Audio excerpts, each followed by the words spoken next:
இனிய நண்பர்களே, இனிய காலை வணக்கம். நம்முடைய இன்றைய தமிழ் வாழ்வு முறை தொடரில் இன்றைய தலைப்பு உடல் உறுதி. அதாவது நாம் இளமையிலேயே பள்ளிக்கு செல்லும் வயதில் சிறிது நேரம் மாலை நேரத்தில் விளையாட்டுக்கு ஒதுக்கி கொள்வோம். அது இன்றைய காலத்தில் பிள்ளைகளுக்கு கிடைக்கிறதா என்றால் அதற்கான சூழ்நிலைகள் அமைந்திருப்பது என்பது மிக குறைவு. நாம் வாழ்ந்த காலத்தில் விளையாட்டுக்கு மதிப்பு கொடுத்தது போல பிள்ளைகள் விளையாடுவதற்கு இடமும் கிடையாது, விளையாட்டு திடலும் முறையாக பயன்படுத்தப்படுவது கிடையாது. அக்கறையுள்ள பெற்றோர்கள்தான் தனது பிள்ளைகளை விளையாட்டுக்கு அழைத்து செல்கிறார்கள். இருந்தும் விளையாட்டு என்பது நல்ல உடல் உறுதிக்கு இளமை வயதில் தேவையானது. பிற்காலத்தில் நமக்கு 40 வயது என்று ஆகும் பொழுது ஒரு மனிதன் 40 வயதை கடந்துவிட்டாலே அவனுக்கு நோய்கள் ஏற்பட வாய்ப்புகள் மிக அதிகம் என்பதால் குறைந்தபட்சம் நடைப்பயிற்சி முக்கியம்.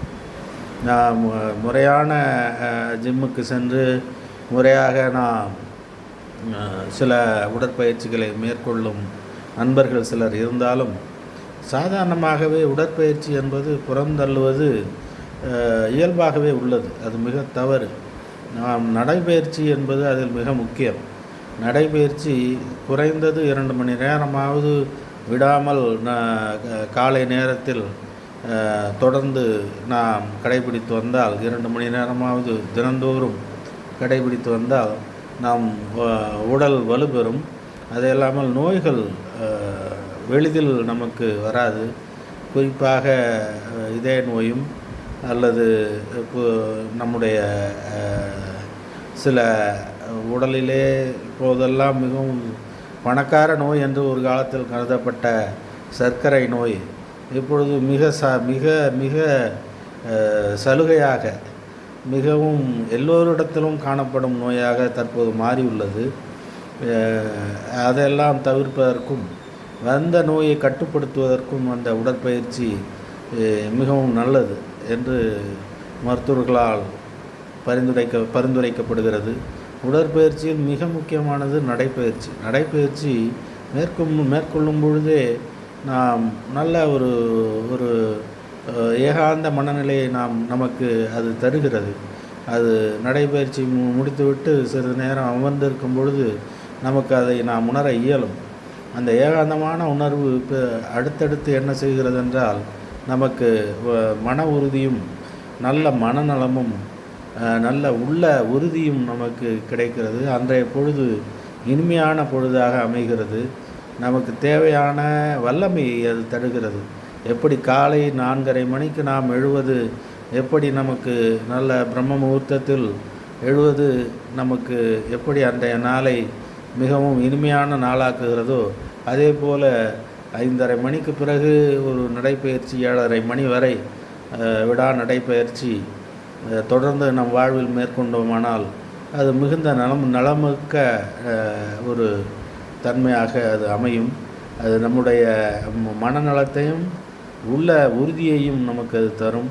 நம்முடைய அன்றைய செயல்பாடு மிகவும் கட்டுக்கோப்பாக அது நமக்கு நம்முடைய நாளை அமைத்து தரும் என்பது மிகவும் 100% உறுதி சொல்ல இயலும். 100% அது நம்ம நம்பலாம் என்கிற வகையில் நாம் அந்த உடற்பயிற்சியை மேற்கொள்ள வேண்டும் என்று நான் எனது நண்பர்களை, இந்த பதிவை பார்க்கும் நண்பர்களை நான் வேண்டி விரும்பி கேட்டுக்கொள்கிறேன். அந்த வகையில் நாம் நம்முடைய அந்த நடைப்பயிற்சி உடல் உறுதி நமக்கு தரும் என்கிற நம்பிக்கையின்படி, அந்த உண்மையின்படி நாம் தொடர்ந்து நம்முடைய வாழ்வில் காலை நேர நடைப்பயிற்சி உடல் பயிற்சியை தொடர்ந்து செய்ய வேண்டும் என்று அதனுடைய ஆரோக்கியத்தை, உடல் ஆரோக்கியத்தையும் மன ஆரோக்கியத்தையும் உள்ள ஆரோக்கியத்தையும் அது மேம்படுத்தும் என்று கூறி இன்றைய நம்முடைய தமிழ் வாழ்வு முறை தொடரில் இன்றைய தலைப்பான உடல் உறுதி என்பது நிறைவுறுகிறது. நண்பர்கள் நம்முடைய இந்த தமிழ் வாழ்வு முறை தொடரில் அந்த இன்றைய தலைப்பு குறித்து தன்னுடைய கருத்துக்களை பதிவிடவும், நம்முடைய தமிழ் வாழ்வு முறை வளரும், தொடரும், மிகும். மேலும் நண்பர்கள் தயவு கூர்ந்து சப்ஸ்கிரைப் செய்யவும், தயவு கூர்ந்து நண்பர்களிடையே பகிரவும். நன்றி, வணக்கம்.